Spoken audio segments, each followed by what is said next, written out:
IPL 2026లో last league match KKR versus DC and ఈ match కేకేఆర్కి చాలా ఇంపార్టెంట్ కాబోతుంది. ఈ మ్యాచ్ గెలిస్తేనే వాళ్ళు ప్లే ఆఫ్స్లో అలైవ్లో ఉంటారు.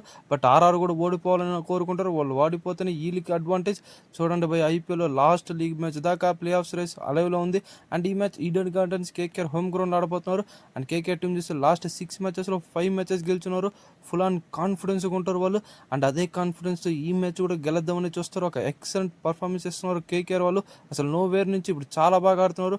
ఎస్పెషల్లీ దానికి కారణం మాత్రం వాళ్ళ బ్యాటర్స్. ఒక కొత్తగా వస్తున్నారు వాళ్ళ బ్యాటర్స్ అయితే మాత్రం. ఎస్పెషల్లీ ద మ్యాన్ ఫినల్ అని మాత్రం అరాచకమైన నాక్స్ ఆడుతున్నారు, దంచి వదిలేస్తున్న బౌలర్స్ని. అండ్ వాళ్ళకి ప్లేయింగ్ 11 ఈరోజు ఇలానే ఉండొచ్చు, అన్చేంజ్డ్గానే రావచ్చు అనుకున్నాను. బాగా సెట్ అయింది వాళ్ళకి ఈ కాంబినేషన్. అండ్ వాళ్ళకి ఈ ప్లేయర్ గోట్ సునీల్ నారాయణ కాబోతున్నాడు. అండ్ డీసీ టీం చూస్తే వాళ్ళు ఎలిమినేట్ అయిపోయారు భయ్య. లాస్ట్ మ్యాచ్ పంజాబ్ వాళ్ళు గెలవడం. బట్ డీసీ టీం మాత్రం మామూలు టీం కాదు భయ్య, ఒక సూపర్ టీం అసలు వాళ్ళది కూడా ఆన్ పేపర్. బట్ ఏదో చిన్న మిస్టేక్స్ వల్ల వాళ్ళు ఎలిమినేట్ అయిపోయారు. ఎస్పెషల్లీ దానికి కారణం వాళ్ళ బౌలర్స్ కూడా ఒక మంచి పర్ఫార్మెన్స్ ఇవ్వలేకున్నారు ఈ సంవత్సరం మొత్తం. అండ్ వాళ్ళ ప్లేయింగ్ 11 ఈ రోజు ఇలానే ఉండొచ్చు, అన్చేంజ్డ్గానే రావచ్చు అని అనుకుంటున్నాను. అండ్ వాళ్ళకి ఈ ప్లేయర్ ఈరోజు కేఎల్ రాహుల్ కాబోతున్నాడు, మంచి నాక్స్ ఆడుతున్నాడు. అండ్ డీసీ విన్ అవుతుందని నా ప్రిడిక్షన్. అండ్ మీ ప్రిడిక్షన్ అంటే ఒకసారి కామెంట్ సెక్షన్లో కామెంట్ చేసేయండి.